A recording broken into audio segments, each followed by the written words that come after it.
In the secluded valleys of eastern Kentucky, where morning mist hangs heavy and time seems to have stood still, a chilling tale from 1834 continues to baffle historians. It's a story meticulously documented in the unearthed journal of Pastor William Phillips, a record of an event so precise and unnaturally accurate it defies all rational explanation. This is the case of the Reverend Ezekiel Morrison and his twin daughters, Rebecca and Rachel, the Morrison twins. On November 15, 1834, Reverend Ezekiel Morrison, a 34-year-old widower, arrived at the remote Baptist community of Pine Hollow. He was accompanied by his 9-year-old twin daughters, Rebecca and Rachel. Pine Hollow was a tiny, isolated settlement of 200 souls, founded by 3 families in 1818 who sought religious freedom in the rugged Cumberland foothills. The community, bound by strict Baptist doctrine, centered around a simple wooden church built with their own hands. Pastor William Phillips, a learned man who had left a more comfortable life to serve this frontier congregation, maintained the only written records, a meticulousness that would prove crucial. Ezekiel, a familiar figure among circuit preachers, was known for his premature gray hair and a worn weariness that belied his age. He had been a widower for 9 years, ever since his wife Sarah died during a terrible winter storm. The twins, Rebecca and Rachel, were identical in appearance but opposite in temperament. Rebecca was outgoing and infectious, while Rachel was quiet and observant, often finishing her sister's sentences as if they shared a single mind. Stories of spiritual renewal followed the Morrisons from town to town, but those who paid closer attention noticed that the real changes often began after private conversations with the twins. They arrived in Pine Hollow exhausted from their journey. Pastor Phillips noted not just their physical fatigue but a spiritual weariness. Yet, something in the twins' eyes, an unnatural alertness, made him feel uneasy from the start. The first incident occurred on their very first evening. As the families shared a simple meal, Rebecca asked Mrs. Phillips about her rose garden, specifically how the roses had recovered from a blight 3 summers prior. Mrs. Phillips was stunned. She had never mentioned the blight to anyone outside the community. Rebecca simply smiled, claiming she had dreamt about the roses. The next morning brought a more profound revelation. Rebecca approached Pastor Phillips and, with a chillingly clear voice, told him there was something hidden beneath the 3rd floorboard from the altar in his church. Rachel then emerged from the shadows to add that it was a brown bottle, wrapped in a blue baby's blanket. Phillips was shaken. The bottle was a whiskey he had hidden there 3 months earlier, a secret he had confessed only to God. The blanket was a remnant of the one that would have belonged to the son he and his wife had lost in infancy 5 years ago. That Sunday's service would be remembered forever. Ezekiel's sermon was passionate, but the real disturbance began afterward.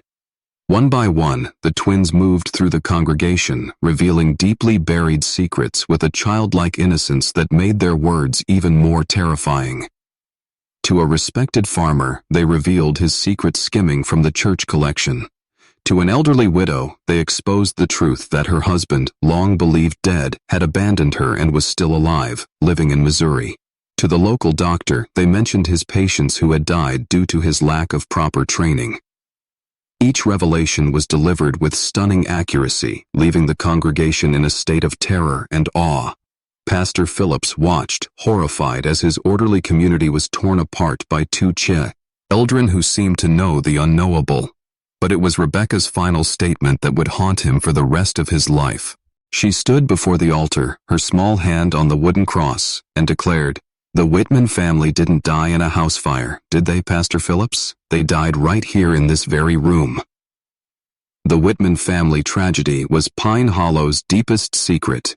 The official story was that Jacob Whitman, his wife Mary, and their twin daughters, Hope and Faith, had perished in a house fire in 1818, but Rebecca's words suggested a far different reality. She described details of the Whitman twins' clothing and birthmarks that only someone who had known them intimately could have possessed. Rachel, in her quiet way, added that they had been hunted and killed inside the church itself. Pastor Phillips, driven by a need for the truth, discovered his predecessor's hidden journal. It confirmed the twins' claims. revealing that the Whitman family had been murdered by community leaders after Jacob discovered they had been robbing and murdering travelers along the mountain trails to fund the settlement. The church itself was built with blood money. The next morning, a solicitor from Lexington, Thomas Brennan, arrived in Pine Hollow, searching for information about a missing traveler named Marcus Webb. The Morrison twins, with their uncanny precision, described Webb's possessions and revealed their burial location behind the church. Excavation confirmed their claims, unearthing Webb's gold pocket watch and money bag, providing tangible evidence of the crimes that had funded Pine Hollow's creation. The reckoning, word of the discoveries traveled fast, and within days, a county judge, sheriff, and federal marshals descended on Pine Hollow. In a temporary court held inside the church, Elder Thompson, one of the founding leaders, confessed everything. He admitted to the murders of Jacob Whitman and his family and revealed a more horrifying truth. Mary Whitman was 8 months pregnant, with twins when she was killed. Rachel explained, "That's why we can see everything so clearly. Faith and Hope Whitman weren't the only children who died that night. Their unborn sisters died with them. 4 souls crying out for justice." Judge Harrison was stunned, but the twins' impossible knowledge was irrefutable. They even knew the precise number of murdered travelers, 11, and the specific details of their lives. When the judge asked for the location of the other bodies, Rebecca and Rachel provided chilling directions. Some were in an old mine shaft, others in a creek, and 3 were buried beneath the church floor itself. The community faced a devastating truth. Their entire foundation was built on murder and deceit. The judge declared that the town's buildings, financed with stolen money, would be sold to provide restitution to the victims' families.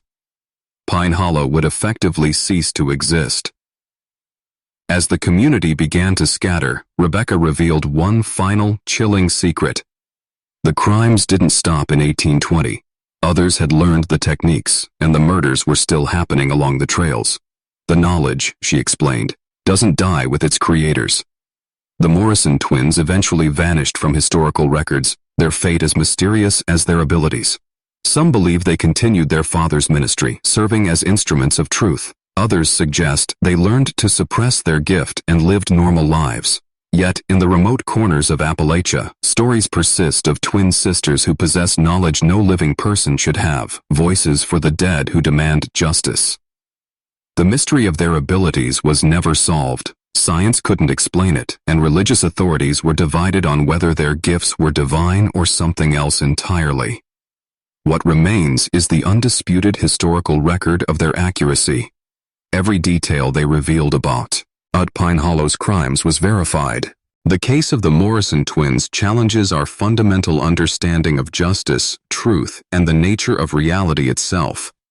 If the dead cannot rest while their murders remain hidden, if innocence possesses some power to transcend death and demand accountability, then perhaps our understanding of moral consequence extends far beyond the boundaries of earthly life.